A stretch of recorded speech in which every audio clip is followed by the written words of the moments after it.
welcome back to Dragoon X Omega 2. When we last left off, we were just entering the aqueduct that was hopefully going to be the key to getting these people's water unpoisoned with whatever's giving them the horrible runs. If you want more about that, see the last video in this series. You can check out the playlist with all the videos in this series as they come out. I don't know how many videos it's going to be as I'm recording this. It'll be as many as it takes. I did discuss a little bit about one of the challenges of playing this one is as you're playing it blind, I'm not sure where the good long dungeons with a nice boss battle at the end are, so it's hard for me to decide where I want to begin and end videos, because I would like this to be able to be used by players as a guide through the game, so that if you want to know where items are, where the pathing is, where to go next for items and such, I'd like it to be usable as that. But also I'd like these videos to be a little bit interesting if they can be. So I'm trying to segment it up into nice chunks, and when you know a game really well, you know about how much of the game can make a good video. So on Final Fantasy 1, I know that, okay, a crawl of the Marsh Cave, that's going to be enough. From the beginning, I can get through Garland, through the bridge, and maybe to the pirate battle as a nice 15 to 20 minute segment. In this game, I'm not sure how long these dungeons are. So this is the main switch. Heavy bars block the way. This was mentioned in the town right there. This is an aqueduct that I presume is going to give them clean water, because they said their water has been tainted or their water has gone bad. People are getting sick, and the little girl is dying from bronchitis in the other town, so I need apparently medicine for her, plus got to cure these people's ills with their water. But they can't get to the switch because there's some heavy bars blocking the way. These, I presume, I guess, are pools of water, I think, in the in visual language here. I think they're just pools of clean water, and we just need to open that switch to get it down to these people, is my guess. So I'm exploring this blind, as you can see. So here's a chest. We're going to grab this chest. It's a healing item. The beta is a healing item. Some of these are getting more expensive. They're going to work, I think, like cabins or tents. They're going to save and give me more healing, I believe. So I have seen the bars where the switch where the switch goes, where the switch is, and I'm fighting some of these battles. I talked a little bit about this in the last video, but I do some power leveling to get through these crawls a little bit more smoothly, and so the enemies are starting to flee from me because of the morale check that is part of the Final Fantasy 1. So there's a grenade, and it's got no cross in front of it, and it's not a gun. That's the first thing I checked. It is a key item that sits on the top of my inventory that says a powerful explosive device. Way back in Aizen Fort, which is the town that is a little ways back from this one, the town I visited previously that you have to go through a slag mine to get there. They talk about a tunnel that goes to the Urist Desert to the north of their town. But that tunnel is blocked by a rock slide. So that grenade right there is my key item to get through that rock slide, although I don't know if it's ever explicitly said by anybody, hey, if only I had a grenade, I could get through the rock slide. I am using a narrative written of the game that's on the Wikia page for it. So the Fandom by Wikia page has a kind of a walkthrough of the game, but it's not one that's told in second person telling the player what to do. It's told in third person as a synopsis of the story, but it says, and then Sargon got the grenade, and then Sargon used the grenade to blow up the rock in the tunnel going to the Urist Desert. Because I presumed, I was like, wow, the grenade maybe blows up these bars, but nope, I need a different item to get through those bars, which we're going to get at the end of this video, roughly 16 minutes from right now. So these enemies are quite a bit under me because I have picked up a few levels before crawling this dungeon again, because I didn't know the length of it. I didn't know that this would be such a short dungeon, because this dungeon is indeed a one-room dungeon. As I'm just kind of exploring the rest of it here to see if there's another chest here that I can grab. But as these enemies are fleeing from me, I get 1 point of experience and no Arca. Arca is the name of the currency here that the village shopkeepers take. So I get no money and I get 1 experience for these battles. I'm also trying to run away from them just to make these battles go shorter. But the morale value in Final Fantasy 1 often does not come into play, because you have to be supremely over-leveled before monsters will start to flee from you. You really have to be quite high-leveled before the early game monsters run from you. And I don't know if there's a level in the game that will make, maybe when you're up near the level max of 50, maybe you'll start to see some mid-game monsters run from you. But in Final Fantasy 1, if you're ever up around level 50 with a full party, you are far, far over-leveled from where you need to be. So we exited the aqueduct, and now I did a time jump here because I had to backtrack all the way. There was about 6 or 7 minutes of backtracking going south from the aqueduct, going east around the big lake. There's a big inland sea or a big lake, and then through the slag mine. So I opened it up to the slag mine. The town of Aizen Fort is right to the north of that slag mine. So you've seen all of that in the last part. I decided to cut off that backtracking, but now I will show you how to find the tunnel going to the Urist Desert. I talked about these videos being used as a guide on where to find things and where to go next. This is what I'm showing you here. So yes, some of this time is being used walking from place to place. That's why I left that in, if someone wanted to see how to get around. One of the biggest compliments I can receive in the comments section in these videos is that I learned something by watching this video. Not necessarily that they were exciting or that I was yelling and swearing and going on about how angry I am playing video games. But if someone says, hey, I used this video and it helped me get somewhere that I had not gone before, I am happy. So you can see I'm getting away from these monsters, and it's kind of funny because they are trying to run away from me as fast as I'm running away from them. So this area here is a little bit of a maze, kind of like the canoe maze, I think, is what it reminds me of over in Final Fantasy 1. By the volcano and the ice cave, there's kind of a canoe maze. And this brings me to the cave. And when I hit A by this rock, I see, boom. So key item has gotten me through. The grenade has gotten me through this tunnel. So now I'm able to go through this cave. I'm checking because some of the black holes in the wall lead to chambers that are hidden with the white. Now, Final Fantasy 1 does have chambers that are within chambers, usually are white covered like that. There's another healing item. So the white covered chambers are usually entered through a door. This one has some kind of hidden ones. Sometimes the black, and we talked about this, I think, in video 1 or 2. The black in this one is a little bit confusing visually because sometimes it just means a shadow on the floor. Sometimes it means a hole in the floor that you can't cross. Sometimes it means a hole in the wall that you can go through. And sometimes it means just a hole in the wall that you can't go through or a shadow. So I'm checking all these holes because I have seen some that are quote-unquote secret, and I think that's maybe the designers of this patch's way to work in secret doors or secret passages that aren't really present in Final Fantasy 1. So that is indeed the end of the cave. But interestingly, as we'll find out before we get to another map change here, we are in the Urist Desert, by the way. The game, I believe, treats this desert as a dungeon tile, as a dungeon. Now, the encounter rate seems to be maybe that of the world map, although if we see a few more encounters pop up, I could watch and see if it's kind of treating it as the encounter rate of the dungeon. But when I reach a map tile here that looks like a dungeon, I try to use a save item, my SRAM, and I get a prompt that says, you can't use that here, buddy. You can't use the SRAM in this spot. That would suggest that it counts as a dungeon or a town area, not as a world map area, despite it looking like the world map. So I'm walking through the desert. I'm kind of trying to keep an eye on the edges of things. We see what looks like a town or a dungeon in the world map. It's kind of hard to tell what the sprites are. I assume these are built up from the ground up. I don't know if there are very many assets borrowed directly from Final Fantasy 1. I'm guessing that sprite may have been built up, but you never know. Sometimes games have unused material in them, like little buildings and that hackers can find and use.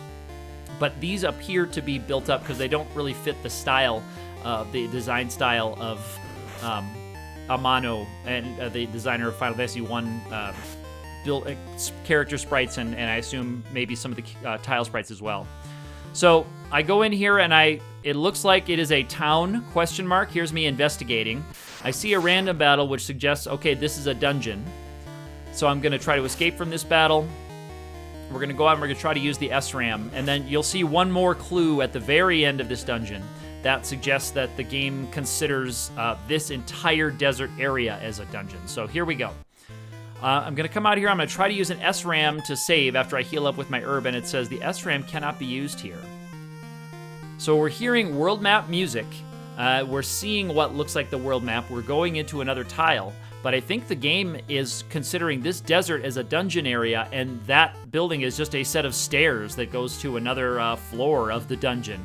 So very curious how that works, and I have to assume that that was done on purpose. I cannot imagine that that would stick around in up through the bug fixes, because I understand that this patch, like many patches do, went through a number of revisions before releasing what is called the final version right here, and indeed it was the last release since 2008.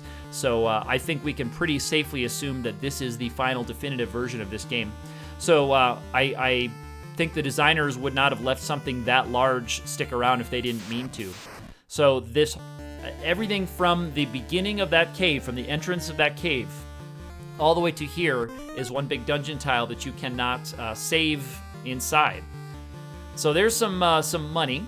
I'm trying to make sure I don't miss any chests in here. One of the, it's not a drawback of Final Fantasy I, it's meant to be part of the game to kind of flesh out the gameplay a little bit, is hiding parts of the screen from view from you. So you don't always have complete information. You see kind of a narrow view of the floor of a dungeon.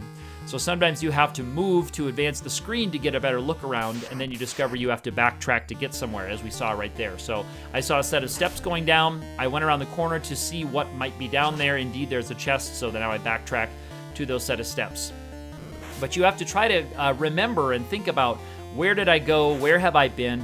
Where do I need to go next in Final Fantasy I maps? And random battles can make that kind of difficult.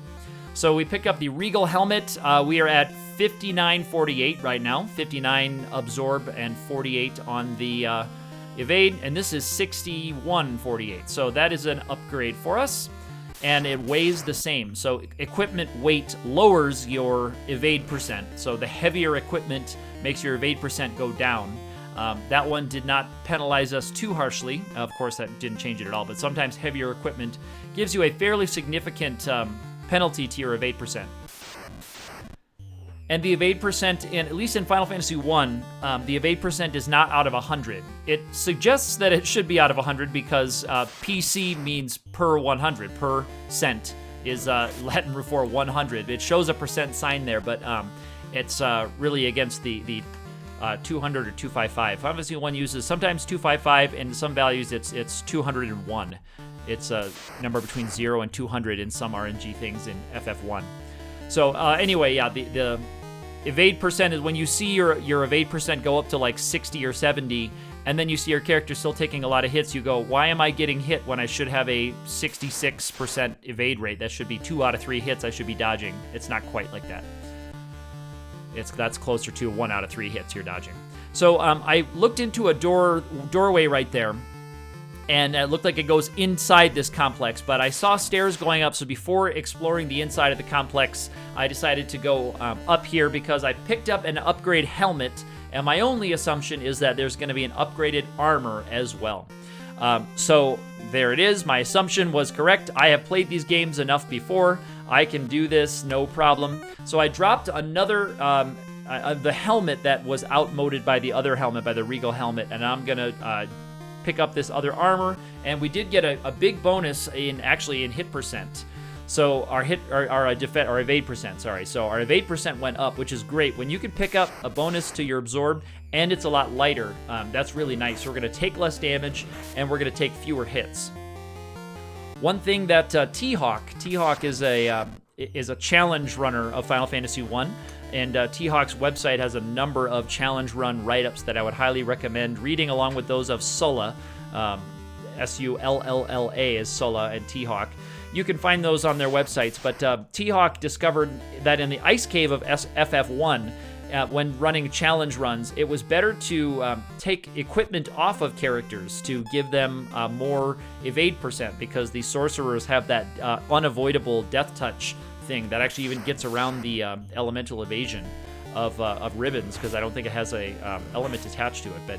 But so T-Hawk discovered, hey, if I just take off all the equipment, characters go in there naked, they have a much higher evade percent, which by that time of the game, especially if you have fighters, they are burdened down by all this heavy armor because Absorb is normally really strong.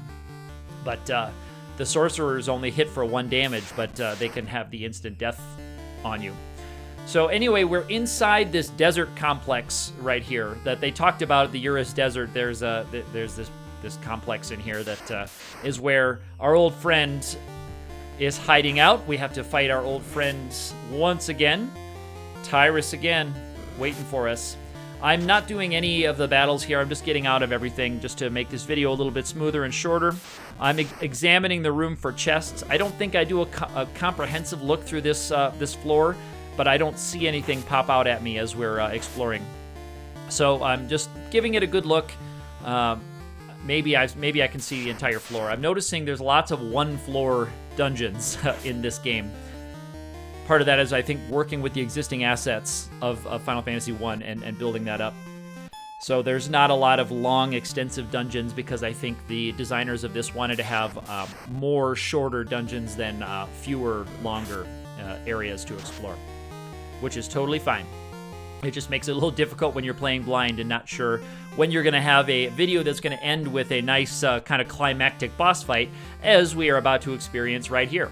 I'm going to check these doors because, again, there are places where that black gap right there can act as a door that goes in, and the white screen will disappear, the white space will disappear, the rest of the dungeon darkens so that we can explore the room. Final Fantasy I had a good way of doing that, of showing you that you're in the room or you are not in the room, you're outside the area.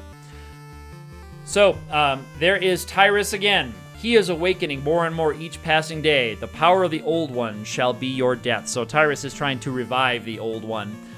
He's awakening more and more each day, but we have to take down Tyris right here. Pretty awesome sprite work there. You see what are clearly like morphing arms into some kind of hideous thing.